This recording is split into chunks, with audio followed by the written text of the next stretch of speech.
நீங்கள் ஒரு கார் வாங்கணும்னு நினச்சிட்டு பணம் இல்லாததுனால வாங்காமல் இருந்தீங்களா? இப்போது நிறைய மாறிடுச்சு. இப்பயும் உங்களால் கார் வாங்க முடியாது, ஆனால் அதுக்கு வேற காரணம் இருக்குது. கார் தயாரிக்கிற கம்பெனிஸ்னாலேயே இப்போ அதை பண்ண முடியாத நிலைமை தான். ஏன்னா வெறும் மெக்கானிக்கல் எக்யூப்மெண்ட்ஸாக இருந்த கார்ஸ் இப்போ ஃபுல்லாக எலக்ட்ரானிக்ஸ்னால இயங்குறதுனால அதுக்குள்ளே நிறைய செமிகண்டக்டர் சிப்ஸ் இருக்குது. அந்த சிப்ஸோட ஷார்ட்டேஜ் தான் கார் பிளான்ஸ்லாம் மூடுறதுக்கு காரணம். கார்ஸ் மட்டும் இல்லை, இந்த ஷார்ட்டேஜ் எல்லா இண்டஸ்ட்ரீஸையும் பாதிச்சிருக்கு.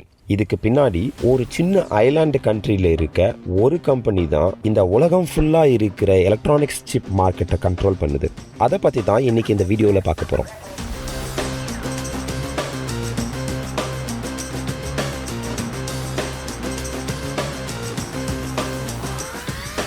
I am Praveen. Thanks for watching.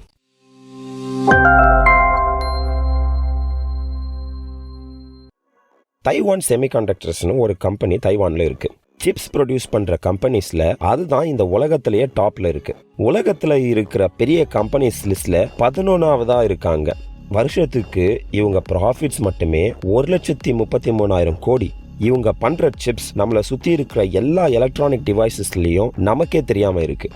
நம்மளோட ஃபோன், டிவி, லேப்டாப், கார், டாய்ஸ்னு எல்லாத்துலேயும் இவங்களோட எலக்ட்ரானிக்ஸ் சிப்ஸ் இருக்குது. ஐஃபோனில் இருக்கிற ரொம்ப காம்ப்ளெக்ஸான சிப்ஸ் முதற்கொண்டு டொயோட்டா காரில் இருக்கிற சிம்பிள் சிப்ஸ் வரைக்கும் எல்லாமே TSMC தான் பண்ணுறாங்க. ஆப்பிள், டொயோட்டா ரெண்டுமே அவங்களுக்கு தேவையான சிப்ஸை டிசைன் மட்டும் தான் பண்ணுவாங்க. அதை மேனுஃபேக்சர் பண்ணுறது TSMC தான். ஒரு காலத்தில் சாம்சங் தான் ஐஃபோனுக்கும் சிப்ஸ் பண்ணிட்டு இருந்தாங்க. அதனால தான் நீங்கள் கேலக்ஸி வாங்கினாலும் ஐஃபோன் வாங்கினாலும் சாம்சங்க்கு தான் லாபம்னு சொல்லுவாங்க. ஆனால் அது 2013 மாறிடுச்சு. அப்பத்துல இருந்து TSMC தான் ஐஃபோன் சிப்ஸை பண்ணுறாங்க. இந்த சிப்ஸ் எல்லாம் ஃபேப்ஸ்னு சொல்லப்படுற பெரிய ஃபேக்டரிஸ்ல மேனுஃபேக்சர் பண்றாங்க. இவங்க பண்ற சிப்ஸ் எல்லாம் ரொம்ப சொபிஸ்டிகேட்டட். அந்த சிப்ஸ்ல இருக்கிற டிரான்சிஸ்டர்ஸ் பாத்தீங்கன்னா நம்ம முடியை விட 1000 மடங்கு ஒல்லியானது. இந்த மாதிரி சொபிஸ்டிகேட்டட் சிப்ஸ்ல 92% ஷேர் TSMCக்கு தான். மீதி ஃபுல்லா சாம்சங் பண்றாங்க. ஒரு காலத்துல மிடில் ஈஸ்ட் கண்ட்ரீஸ்ல இருந்து வர ஆயிலை நம்பி தான் உலகமே இருந்துச்சு. அதே நிலைமை தான் இந்த சிப்ஸ் கேஸ்லயும். இந்த சிப்ஸ் எல்லாம் டிசைன் பண்றதுல அமெரிக்கா தான் டாப். ஆனா மேனுஃபேக்சரிங்னு வரும்போது அவங்களுக்கு தேவையானதுல வெறும் 12% தான் அவங்க பண்றாங்க. மீதி ஃபுல்லா தைவான் இல்லைன்னா சவுத் கொரியால இருந்து தான் இறக்குமதி பண்றாங்க. இதை மாத்துறதுக்கு அவங்க 3,70,000 கோடி இன்வெஸ்ட் பண்ண பிளான் பண்ணியிருக்காங்க. இந்தியாவோட நிலைமை பார்த்தீங்கன்னா இந்த விஷயத்துல ரொம்ப மோசம். நாம யூஸ் பண்ற சிப்ஸ் எல்லாமே இறக்குமதி தான் பண்றோம். இந்த வருஷம் தான் first time Tata group chips manufacturing பண்ண ஆரம்பிக்க போறோம் அப்படின்னு அனௌன்ஸ் பண்ணியிருக்காங்க. இந்த மாதிரி ஒரு நாடை மட்டும் நம்பி இருக்கிறதுனால என்ன பிரச்சனைன்னு உங்களுக்கே புரியும். இதுல ஒரு அரசியலும் இருக்கு. தைவான் ஒரு சின்ன நாடு தான். அவங்களோட அபிஷியல் பேரு ரிப்பப்ளிக் ஆஃப் சைனா. அப்ப சைனா யாரு? அவங்க பீப்புள்ஸ் ரிப்பப்ளிக் ஆஃப் சைனா. இப்போ புரியுதா? சைனா தைவானை அவங்களுடைய நாடை ஆக்குறதுக்கு பல வருஷமா ட்ரை பண்ணிட்டு இருக்காங்க. ஆனா தைவான் நாங்க தனி நாடுன்னு சொல்லிட்டு இருக்காங்க. தைவான்ல சுதந்திரமான மக்களாட்சி நடக்குது. சைனால அப்படி இல்லை. ஸோ சைனா தைவானை ஆக்கிரமிப்பு பண்ண நினைச்சா இந்த எலக்ட்ரானிக் சப்ளை செயின் மொத்தமாக காலி ஆயிடும். இந்த உலகத்தோட பொருளாதாரமே இந்த தைவானை நம்பி தான் இப்போதைக்கு இருக்கு. கொரோனா வந்ததுலேருந்து மக்களுடைய பையிங் ஹேபிட்ஸ் நிறைய மாறிடுச்சு. மக்கள் வீட்டிலேயே இருந்ததால நிறைய எலக்ட்ரானிக் ப்ராடக்ட்ஸ் வாங்க ஆரம்பிச்சாங்க. குழந்தைங்களோட ஆன்லைன் கிளாஸுக்காகவே டேப் வாங்கின நிறைய ஃபேமிலிஸை நீங்களே பார்த்துருப்பீங்க. இந்த கார் கம்பெனிஸும் கொஞ்சம் சொதப்பினாங்க.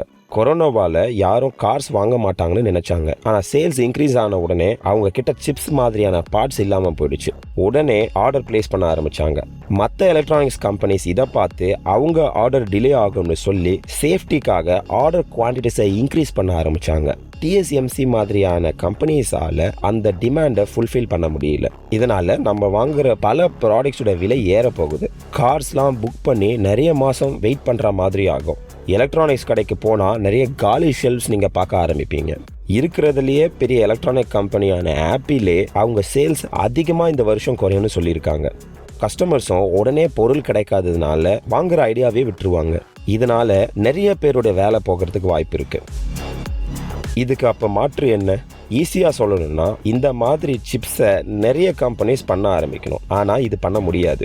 இந்த மாதிரி ஃபேக்ட்ரிஸை உருவாக்குறதுக்கு பல 1000 கோடி செலவு பண்ணணும். TSMC அடுத்த 3 வருஷத்தில் எக்ஸ்பேண்ட் பண்ணுறதுக்கு 7,5 லட்சம் கோடி பட்ஜெட் பண்ணியிருக்காங்க. இதை எத்தனை கம்பெனியால் எதிர்கொள்ள முடியும்? நெக்ஸ்ட், இந்த டெக்னாலஜியும் ரொம்ப ஃபாஸ்டா மாறக்கூடியது. ஒரு ஃபேக்டரியை எஸ்டாப்ளிஷ் பண்றதுக்குள்ள பல டெக்னாலஜி மாறிடும். உதாரணத்துக்கு உங்க போன்ஸ் எடுத்துக்கோங்க. போன்ஸோட ஃபீச்சர்ஸ், கேப்பபிலிட்டிஸ்லாம் வருஷம் அதிகமாயிட்டே போகுது. இதுக்கெல்லாம் அதுக்குள்ள இருக்கிற சிப்ஸ் தான் காரணம். அப்போ இதை பண்ற கம்பெனிஸ் எவ்வளவு சேஞ்ச் ஆகணும்னு யோசிச்சு பாருங்க. டாடா வெற்றிகரமா ஃபேக்டரி தொடங்கணும்னா அடுத்த 5 வருஷத்துக்கு குறைஞ்சபட்சம் 2.25 லட்சம் கோடி வருஷத்துக்கு செலவு பண்ணணும்.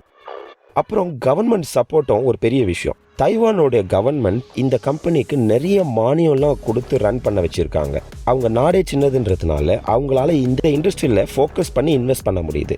இது மாதிரி மற்ற கண்ட்ரிஸால பண்ண முடியறது இல்லை. கடைசியா தைவான் மக்களும் ரொம்ப ஹார்ட் ஒர்க்கிங். இந்த மாதிரியான கல்ச்சரும் தைவானை பீட் பண்ண முடியாததுக்கு ஒரு பெரிய ரீசன். நம்ம நாட்டில் ஆத்ம நிர்பர்னு ஒன்று கேள்விப்பட்டிருப்பீங்க. அதாவது வெளிநாட்டில் இருந்து இறக்குமதி பண்ணாமல் நம்மளே எல்லாத்தையும் பண்ணுறது. இதை நம்பி வேற நிறைய பேர் சைனா பொருள்லாம் வாங்காமல் விடுறத நானே பார்த்துருக்கேன். ஆனால் நாம் யூஸ் பண்ணுற மேட் இன் இந்தியா பொருள்லேயே நிறைய சைனா காம்போனன்ட்ஸ் தான் இருக்குது. ஆனால் இந்த எலக்ட்ரானிக்ஸ் சிப்ஸ் விஷயத்தில் நாம் நினைச்ச சைனா இல்லை. குட்டி சைனாவான தைவானை நம்பி தான் இன்னும் எல்லா கண்ட்ரிஸும் இருக்குது. இந்தியா அதுக்கு விதிவிலக்கு அல்ல. இந்த இன்ஃபர்மேஷன் உங்களுக்கு யூஸ்ஃபுல்லாக இருந்துச்சா? நான் என்னோட வீடியோஸை இம்ப்ரூவ் பண்ணுறதுக்கு உங்களோட கமெண்ட்ஸ் ரொம்ப யூஸ்ஃபுல்லாக இருக்கும்.